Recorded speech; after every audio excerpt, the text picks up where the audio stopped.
conditions préalables pour qu'un établissement prétende au label serait déjà au moins de respecter le niveau de normes au Cameroun qui prescrit de faire des audits environnementaux et sociaux ou des études d'impact avant l'implémentation de la structure.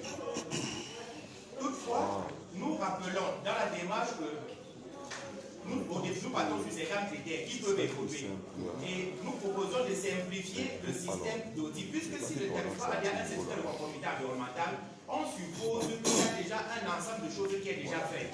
Donc on allège cette fois-ci les critères des indicateurs pour tous les audits au niveau des entreprises, de manière à inciter les entreprises à y adhérer facilement.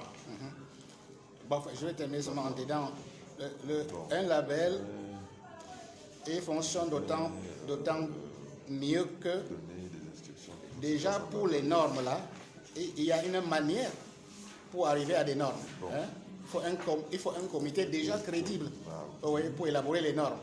Parce que si tu te lèves, tu dis que bon, comme tu aimes l'environnement, tu fabriques quelque chose et tu dis aux gens de se soumettre, personne ne va y aller.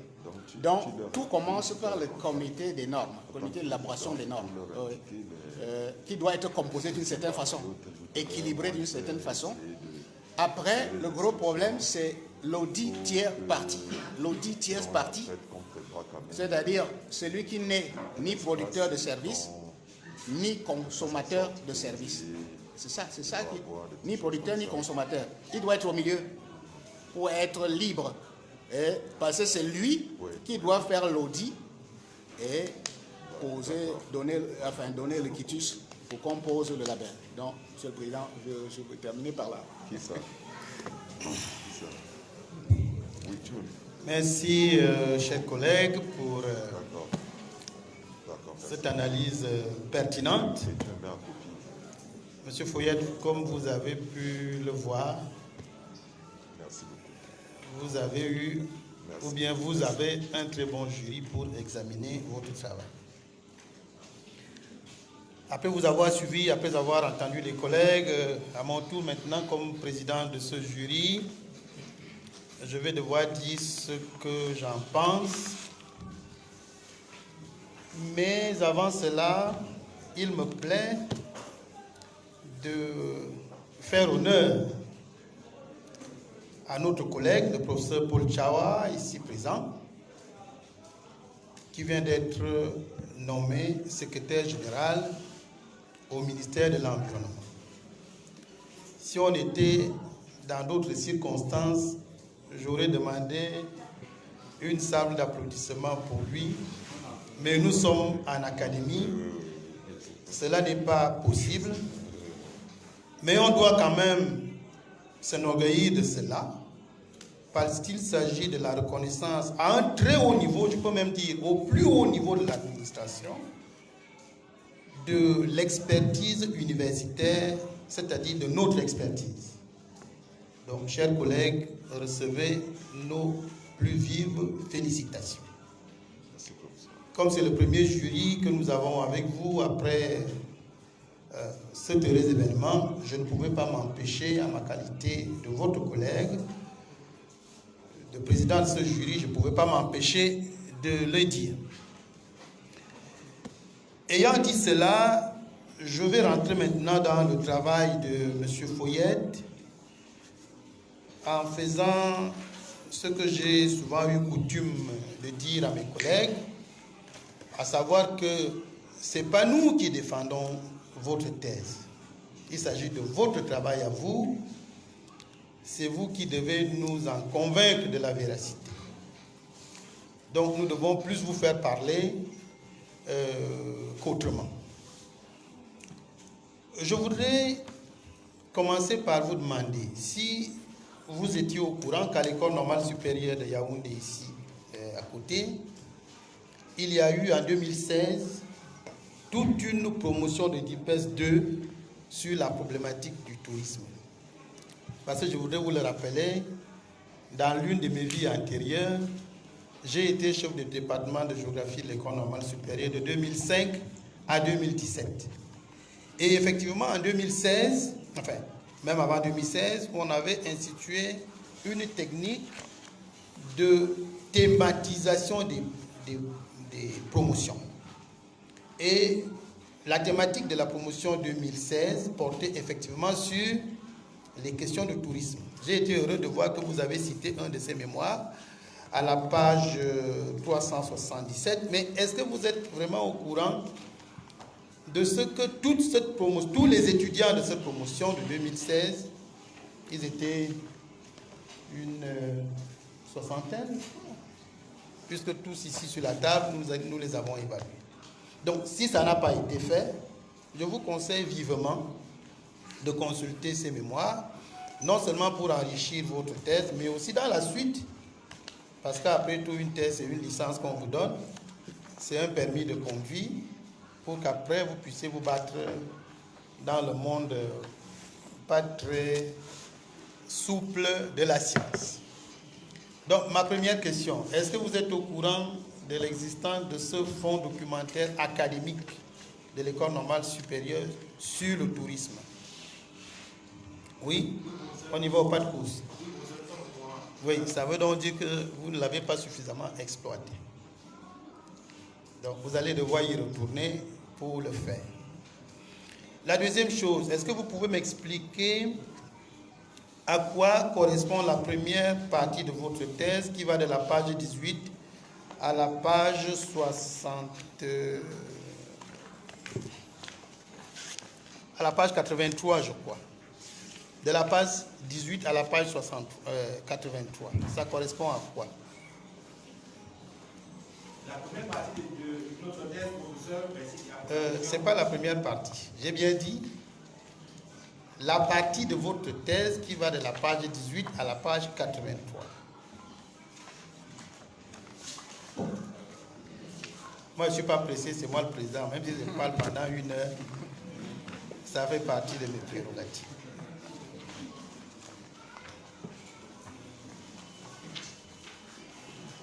Et pour compléter ma question, cette partie a 70 pages, contre la conclusion générale qui a 8 pages. Vous voyez ce que je veux dire? Comment vous expliquez ça?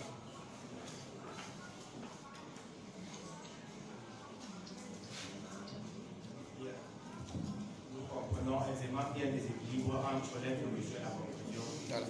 Vous ne pouvez pas avoir une introduction générale de 70 pages contre une conclusion générale de 8 pages.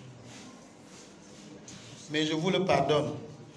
Je vous le pardonne parce que je m'étais promis de ne plus parler des questions méthodologiques avant la sortie de mon ouvrage ce mois-ci.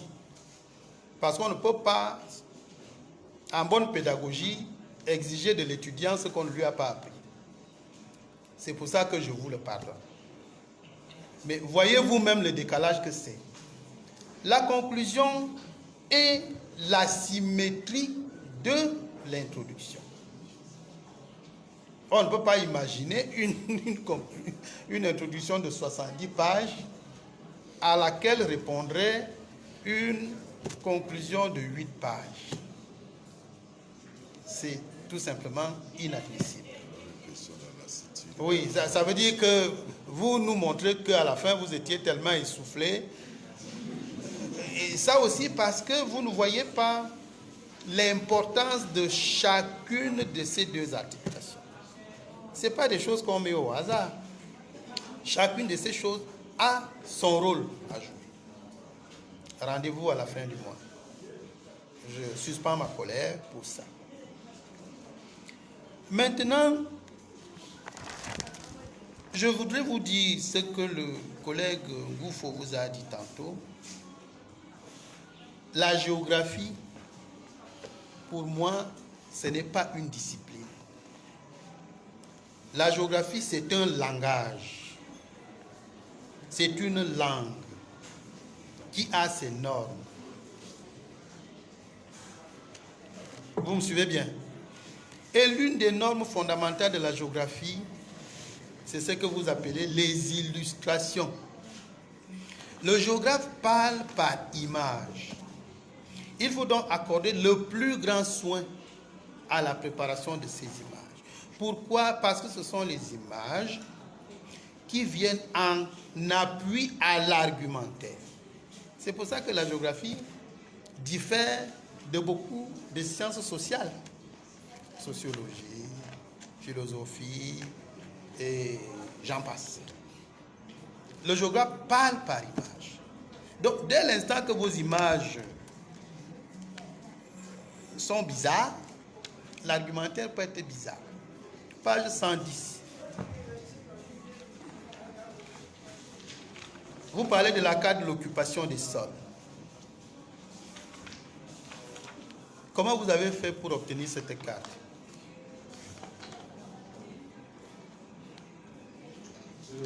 Convainquez-moi que vous avez bien fait. Nous avons obtenu cette carte de procès par traitement d'image. Oui. Donc, il était question tout simplement, à partir des images de l'AXAT, d'obtenir, on a obtenu cette image à partir du traitement qu'on a vu des images de l'AXAT. Donc, on a ici pu avoir différentes colorations, contrairement à ce qui existait avant. Différentes colorations. Ça veut dire quoi, coloration en traitement d'image?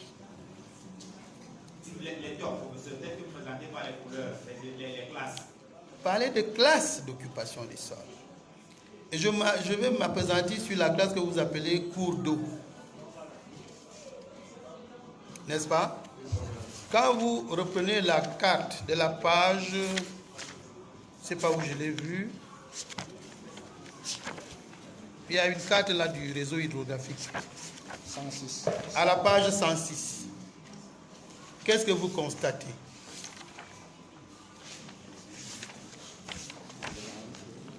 Vous constatez quoi vous-même?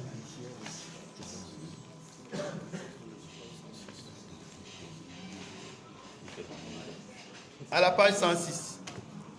Ce que vous appelez à la page 108, je crois, cours d'eau. C'est ça? Et à la page 106, vous voyez quoi?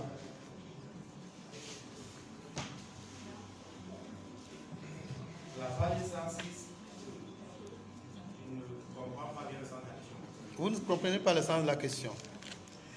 Je vous reprécise que vous parlez à la page 110, plutôt la page 110, la classe qui est chromatisée en bleu, vous l'appelez cours d'eau. Moi, j'ai corrigé en mettant espace en eau. Quand vous allez maintenant à la page 106, ça ne vous dit rien.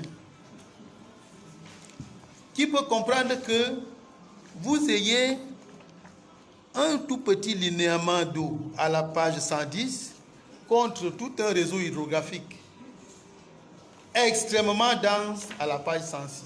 Qu'est-ce qui s'est passé? À la page 110, professeur, si vous permettez, nous traitons beaucoup plus des classes les plus importantes. Par contre, à la page 106, nous rentrons vraiment en profondeur sur les cours d'eau. Donc, nous ne ressentons pas seulement. Non. Vous ne pouvez pas me convaincre. Regardez vous-même la densité du réseau hydrographique de la page 106. Il y a un problème d'affichage d'une couche. Vous voyez, non? D'où ma question suivante. C'est quoi la différence entre le mode vecteur et le mode raster de présentation des images?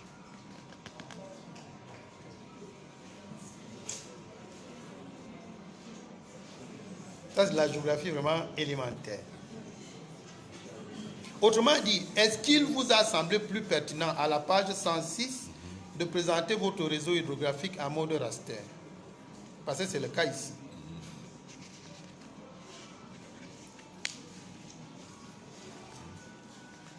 Pour votre information, apparemment ça coince. Le mode vecteur, c'est le mode où vous représentez les objets géographiques selon leurs coordonnées en X, Y, dans n'importe quel référentiel que vous prenez. Au contraire du mode raster, vous présentez les objets en coordonnées ligne et colonne. Vous voyez ce que je veux dire? En coordonnées ligne et colonne, vous avez des pixels, donc des zones, quoique géométriques, alors qu'en mode vecteur, vous les avez en pointillés. La ligne étant quoi en géométrie? La ligne, c'est une succession de points. Ce n'est pas autre chose. Alors qu'en mode raster, la ligne, c'est quoi? C'est une succession de pixels, mais organisée dans un sens ou dans un autre. Vous faites la même histoire compliquée à la page 88, où vous parlez de carte ethnique de la région du centre. Regardez bien cette carte-là. La toponymie que je vois ici, elle correspond à quoi? Parce que, monsieur, voyez-vous, une ethnie ne saurait être représentée par un point. C'est par une zone. Parce que l'ethnie, c'est quoi? C'est l'ensemble de populations qui s'expriment dans une langue ou bien qui ont des caractéristiques sociologiques ou anthropologiques communes. Ça ne peut pas être dans un point. Qui transcende souvent les limites. Et qui transcende souvent les limites administratives. Moi, je suis de l'ethnie Ntoum, dans l'extrême sud du Cameroun. Je n'ai pas besoin de carte d'identité pour aller en Guinée équatoriale. Parce que c'est exactement les mêmes. C'est les mêmes gens. Au nord du Gabon, je n'ai aucun problème. Pourtant, entre-temps, vous avez des frontières. Et ce que je dis du Sud Cameroun est valable pour toutes les zones frontalières. Donc, vous savez, vous voyez donc en géographie une mauvaise présentation des données. Au lieu de simplifier la compréhension des phénomènes, peut plutôt... Vous voyez ce que je veux dire? Donc, il faudrait revoir cette carte pour que les ethnies dont vous parlez ici, fort à propos, puissent être identifiées, non pas par des points, mais par des zones. Je m'achemine vers la fin, mais pas totalement. Monsieur Fouillette, vraiment, répondez-moi comme à un élève du cours primaire, du cours élémentaire. C'est quoi un label? Vous allez comprendre pourquoi je vous pose des questions. Les étudiants, je ne sais pas. Vous êtes tellement obnubilés par la nécessité de... Je ne sais pas où c'est pour nous éblouir ou bien c'est pour... Il ne faut pas faire ça. Notre rôle, c'est de vous relever. Donc, nous savons déjà que ce n'est pas ça. Le rôle de l'enseignant, c'est de transformer la boue en or. Un enseignant qui ne fait pas ça a raté sa vocation. Donc, il faut aller doucement. Si vous étiez allé doucement, beaucoup de questions qui ont été posées ici ne l'auraient pas été. Voici votre thème. Tourisme et développement durable dans la région du centre Cameroun. 2 points. Enjeu de la création de labels environnementaux et sociaux. Alors ma question, c'est quoi, selon vous, un label? Merci, Monsieur le Président du jury. Pour nous, un label, c'est une reconnaissance qu'on attribue à une entreprise ou à une association, à une entité par rapport au respect d'un cahier de charge.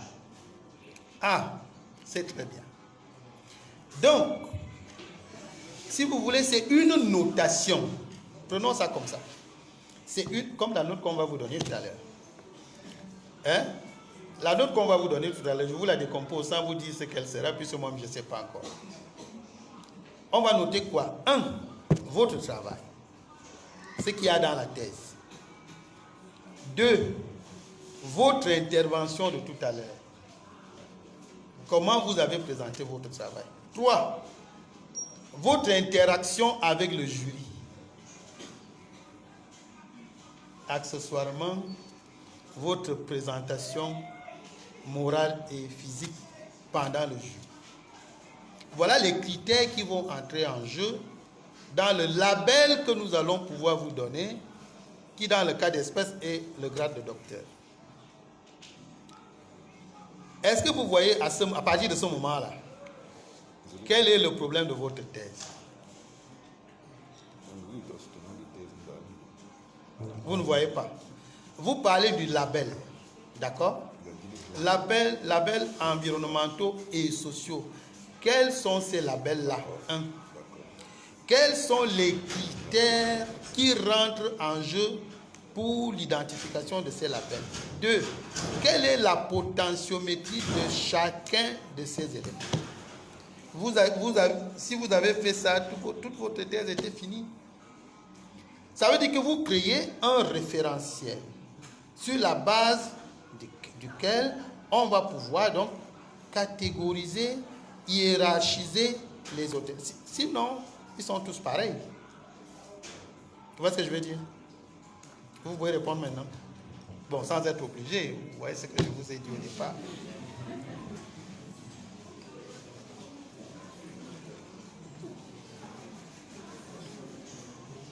Oui, allez-y. Monsieur, nous ne saisissons pas le sens de la question. Je dis ceci. Vous travaillez sur les labels environnementaux et sociaux. C'est ça, non? Alors, quels sont ces labels? Première question. Au singulier ou au pluriel, c'est vous qui voyez, c'est vous qui avez fait le travail. 2. Quels sont les éléments qui rentrent en jeu dans la constitution de ces labels?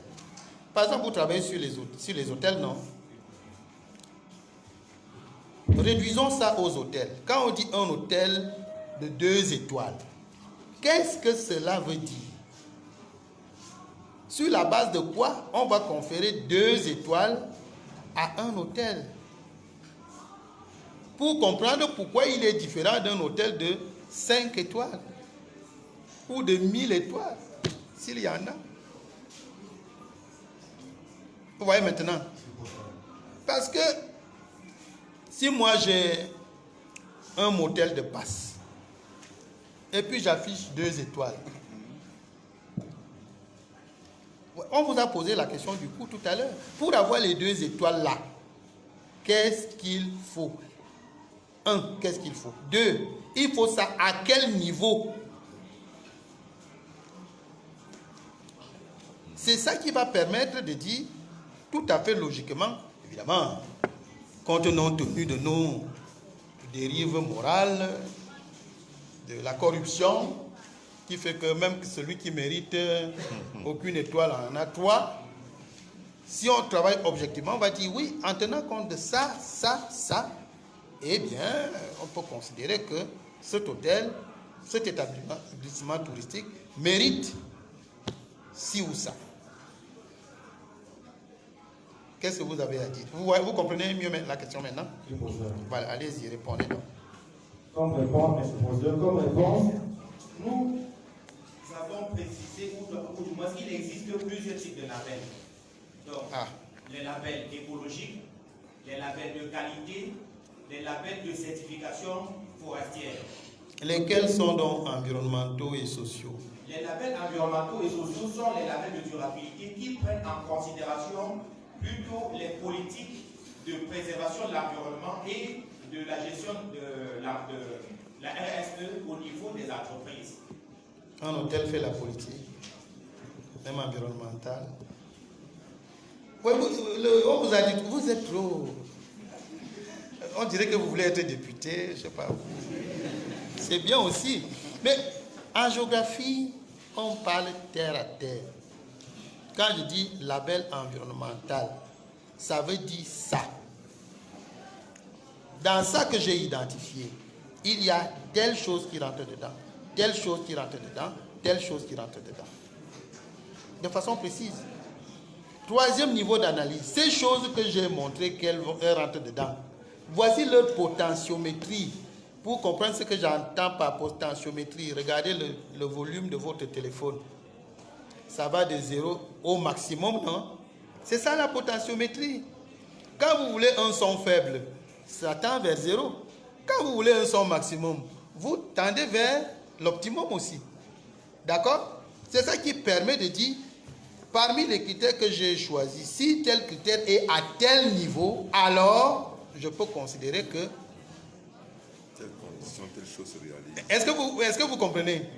Bon, mais quand vous prenez ça en vrac comme ça, là, on est perdu. Mais en tout cas, prenez ça comme des pistes de recherche pour la suite, si jamais le jury consent à vous concéder une suite.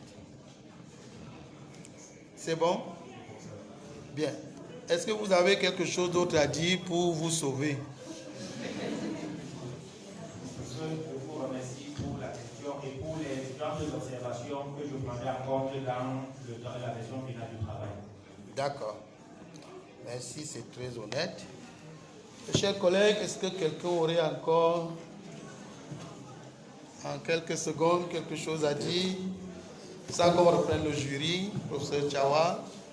Merci. Oui, vous avez Président. votre micro. Je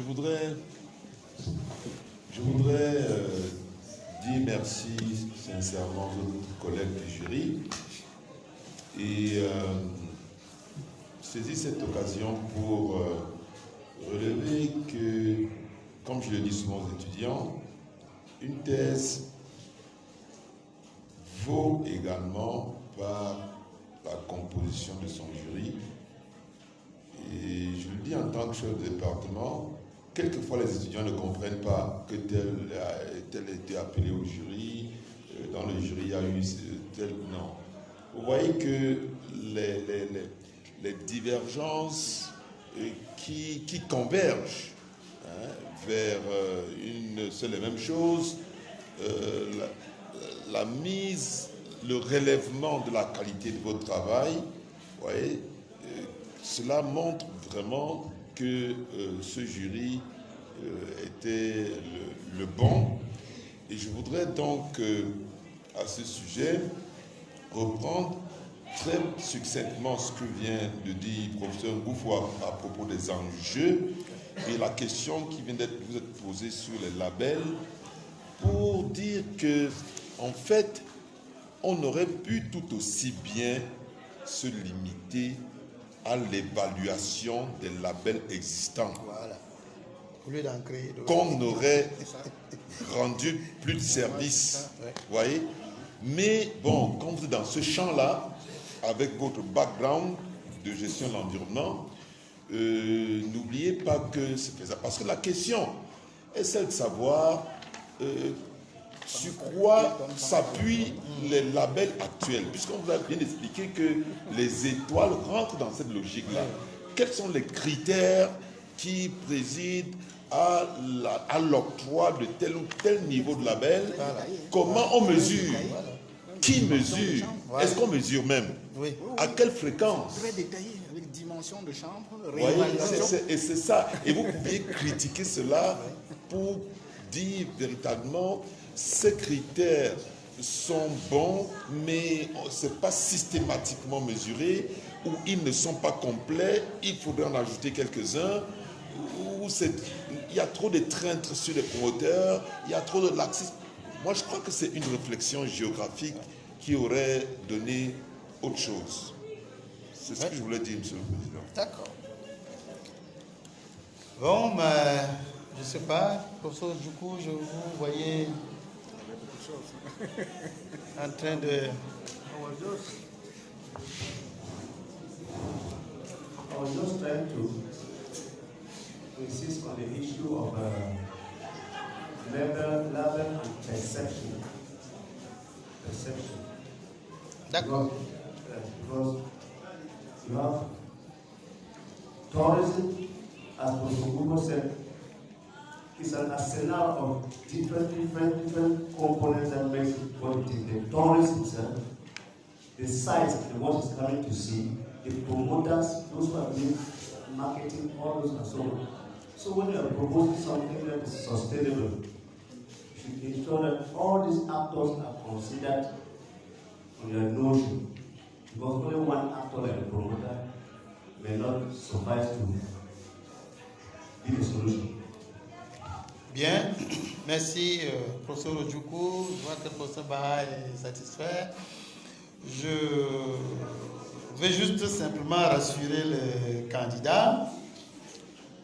Chinua Achebe disait que pour inviter un enfant à table, il faut lui laver les mains.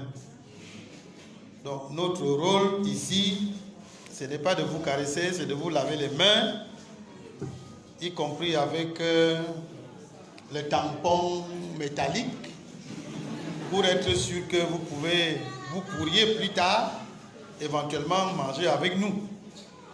Et je dis aux collègues que en fait c'est nos enfants. On ne les fait pas pour qu'ils aillent dans la nature, ils seront toujours avec nous. Ça veut dire que les observations qu'on s'est réservé de faire maintenant, on aura l'occasion de vous taper sur la tête pour que vous puissiez donner le meilleur de vous-même. Et vous avez eu le meilleur jury que vous pouviez avoir. Professeur Ojukwu Tiafak, maître de conférence. Professeur Ba, maître de conférence. Professeur Mboufo, professeur titulaire. Professeur Tchawa Paul, votre directeur, professeur titulaire hors échelle. Moi-même, professeur Asako, président de votre jury, professeur titulaire hors échelle. Donc, vous ne pouviez pas avoir au Cameroun mieux que ça.